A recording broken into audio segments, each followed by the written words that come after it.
मैं देश को भरोसा दिलाना चाहता हूं, हमारे जवानों का बलिदान व्यर्थ नहीं जाएगा। हमारे लिए भारत की अखंडता और संप्रभुता सर्वोच्च है और इसकी रक्षा करने से हमें कोई भी रोक नहीं सकता। इस बारे में किसी को भी जरा भी भ्रम या संदेह नहीं होना चाहिए। भारत शांति चाहता है, लेकिन भारत उकसाने पर हर हाल में यथोचित जवाब देने में सक्षम है और हमारे दिवंगत शहीद वीर जवानों के विषय में देश को इस बात का गर्व होगा कि वे मारते मारते मरे हैं। नमस्कार, मैं जनमुक्ता शिवम गौतम। बड़ी खबर अब ये आ रही है कि प्रधानमंत्री ने बयान दे दिया है गलवान की जो घटना हुई है उसको लेकर। प्रधानमंत्री ने आज मुख्यमंत्रियों की बैठक से पहले ये कहा कि भारत के जो वीर जवानों की बलिदान हुआ है उसको व्यर्थ नहीं जाने दिया जाएगा। भारत सरकार पूरी तरीके से अपनी परिस्थितियों को देख रही है और अगर कोई भारत को उकसाने की कोशिश करेगा तो हम उसकी भाषा में अच्छी तरीके से जवाब देने के लिए भी पूरी तरीके से तैयार हैं। अब तक ये लोगों को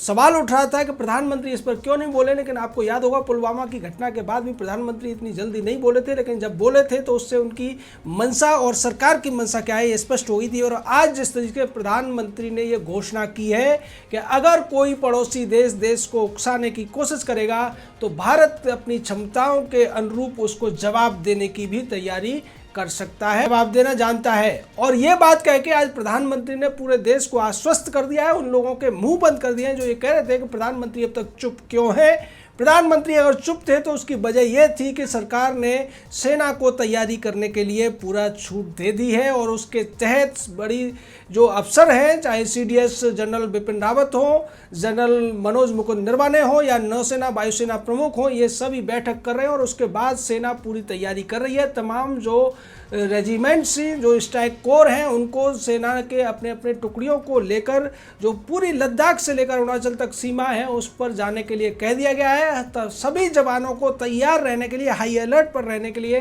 कह दिया गया है। उसके साथ साथ बड़ी खबर यह है कि ब्रह्मोस क्रूज मिसाइल जो है उसको भी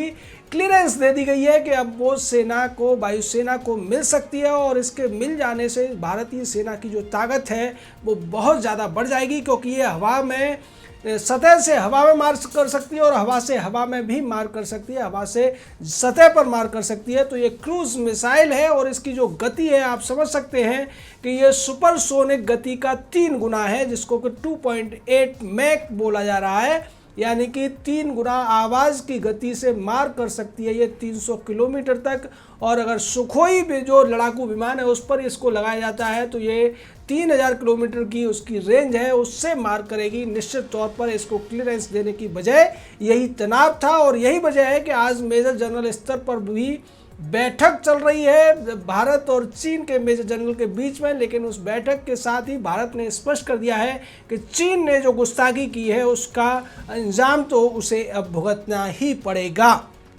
सीधे तौर पर चीन ने जिस तरीके से पीठ में छुरा भोंकने का काम किया, बातचीत हो रही थी, जो स्थानीय कमांडर बातचीत कर रहे थे उन पर हमला कराया गया और उसकी वजह से भारतीय सेना को एक बड़ी क्षति का सामना करना पड़ा। लेकिन उससे 2 गुने से ज़्यादा क्षति भारतीय सैनिकों ने चीन की सेना को दे दी और इसका जिक्र प्रधानमंत्री ने भी अपने बात में किया और उन्होंने कहा कि ये बड़ी बात है कि हमारे सैनिक मारते मारते मरे हैं, यानी कि वो आसानी से उन्होंने हार नहीं मानी और निहत्थे होते हुए भी चीनियों को उन्होंने मौत के घाट उतार दिया। चीनी सेना के जो सैनिक थे उनके हाथों में किसी के डंडे थे, किसी के हाथ में पत्थर थे या दूसरे रॉड जैसे हथियार थे, जबकि भारतीय सैनिक जो वहाँ पहुँचे थे उनके पास हथियार नहीं थे, वो नॉर्मल बात करने के लिए पहुँचे थे और उसके बाद चीनियों ने हमला किया। लेकिन भारतीय सैनिकों ने जिस तरीके से अपने मुक्कों से ही चीन को मारा है, चीनियों को मारा है, उसका जिक्र प्रधानमंत्री ने भी किया। और आज जो 15 मुख्यमंत्रियों के साथ बैठक ले रहे थे प्रधानमंत्री, गृहमंत्री अमित शाह भी थे उसमें, उन सभी ने भी 2 मिनट का मौन रख के जो वीर जवान वीर जो योद्धा थे जिनका बलिदान हुआ उनको अपनी श्रद्धांजलि दी और साथ ही साथ ये बताने की कोशिश की कि भारत के सभी राज्य और सभी पार्टियां आज इस पूरे के पूरे जो घटनाक्रम है उसमें अपनी सेना के साथ खड़े हुए हैं और अपने योद्धाओं के बलिदान को सम्मान दे रहे हैं। निश्चित तौर पर ये अच्छा एक संदेश है, क्योंकि जिस तरीके से कुछ छिछोरे नेताओं ने उलझुल बयान दिए थे, प्रधानमंत्री पर सवाल उठाए थे, सेना पर सवाल उठा दिए थे और ये कह दिया था कि भारत की तमाम ज़मीनों को हड़प लिया है चीनियों ने, लेकिन ऐसा सच्चाई नहीं थी। और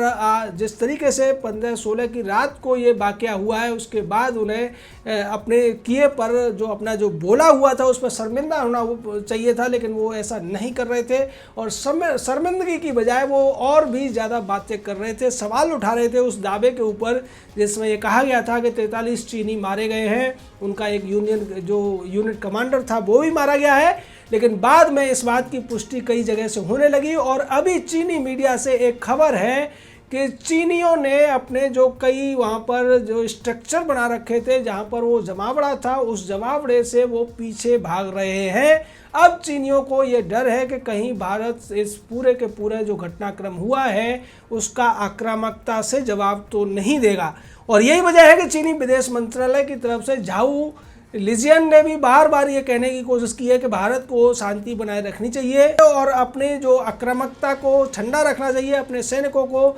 डिसिप्लिन में रखना चाहिए। ये कहने की बात अब जो स्थिति है वो चीन की आ चुकी है। चीन को समझ में आ रहा है कि भारत इस पूरे के पूरे घटनाक्रम को इतनी आसानी से जाने नहीं देगा। और अब तक कल बयान आया था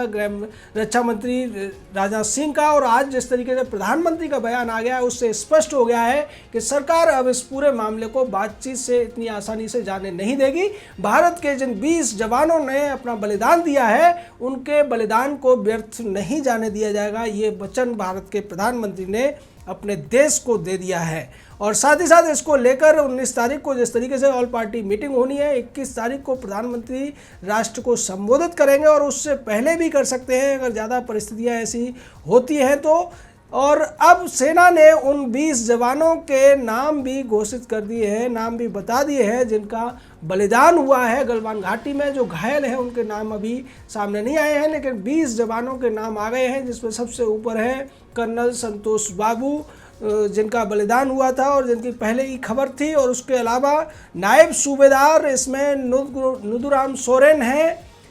नायब सूबेदार मनदीप सिंह है, नायब सूबेदार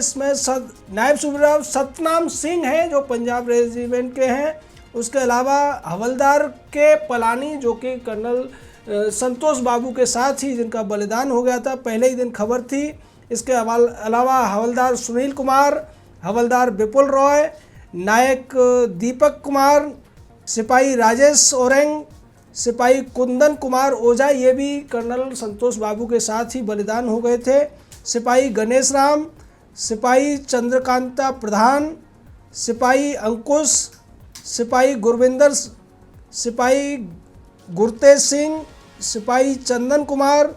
सिपाही कुंदन कुमार, सिपाही अमन कुमार, सिपाही जय किशोर सिंह और सिपाही गणेश हंसदा। तो ये वो 20 योद्धा हैं भारत के, ये वो 20 जवान हैं जिनका बलिदान हुआ है और जिनके लिए आज भारत के प्रधानमंत्री ने, भारत के गृह मंत्री ने और भारत के 15 मुख्यमंत्रियों ने अपनी श्रद्धांजलि दी। पूरा देश जिनके लिए श्रद्धांजलि दे रहा है, ये उन जवानों के नाम थे जिनको आज सेना ने जारी किया है। तो सीधे तौर पर अब चीन को ये समझ लेना चाहिए कि भारतीय सेना पूरी तरीके से इस पूरे मामले में अपनी तैयारियां कर रही है और किसी भी हालत में चीन को इस बार हम इतनी आसानी से जाने नहीं देंगे। इसका पूरा का पूरा इंतजाम अब कर लिया गया है और इसी वजह से जो कि LAC का पूरा इलाका है उस पर सेना की गतिविधियां बढ़ गई हैं, चाहे वो उत्तराखंड हो,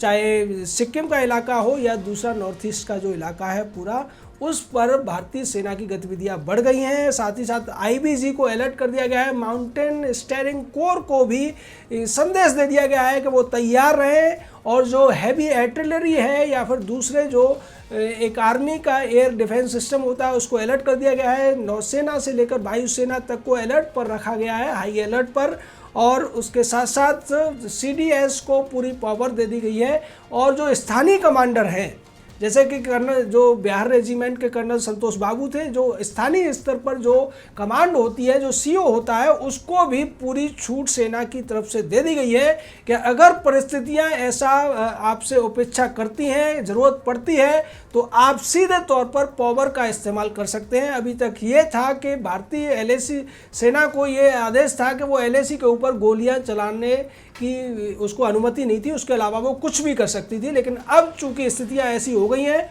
युद्ध जैसी स्थिति उत्पन्न हो गई है और 20 जवानों का बलिदान कोई मामूली बात नहीं है, ये एक बड़ी घटना है। युद्ध में इतने जवान एक साथ नहीं मारे जाते हैं, लेकिन इतने जवानों को क्षति पहुंची है देश को, तो उसका बदला लेने के लिए अब जो स्थानीय स्तर के कमांडर हैं, उन सभी को कह दिया गया है कि वो अपने स्तर पर अपने तरीके से इन चीनियों को सबक सिखा सकते हैं। हालांकि युद्ध की घोषणा जैसी बात अभी नहीं है, लेकिन अब ये स्थितियां युद्ध की तरफ बनती हुई नजर आ रही हैं, क्योंकि चीन ने जो कुछ किया है, चीन ऐसे भ्रम में था कि वो शायद ताइवान में जो कुछ कर रहा है या दूसरे देशों में जो कुछ कर रहा है, उस तरीके से यहाँ पर दबाव बनाने के लिए कुछ भी कर लेगा और भारतीय सेना या भारत सरकार उसको माफ़ कर देगी, उसके साथ सारे रिश्ते बनाए रखे जाएंगे। लेकिन ऐसा होता हुआ अब नज़र नहीं आ रहा है। और चीन जिस तरीके से ऑब्जेक्शन कर रहा था, जो दारबुक्स्योर से लेकर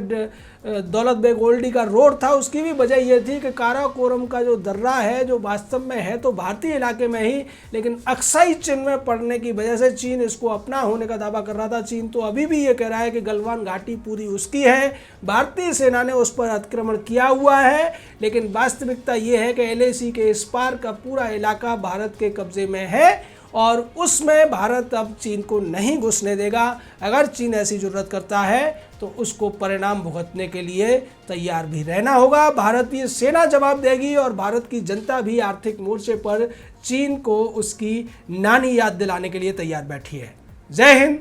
जय भारत।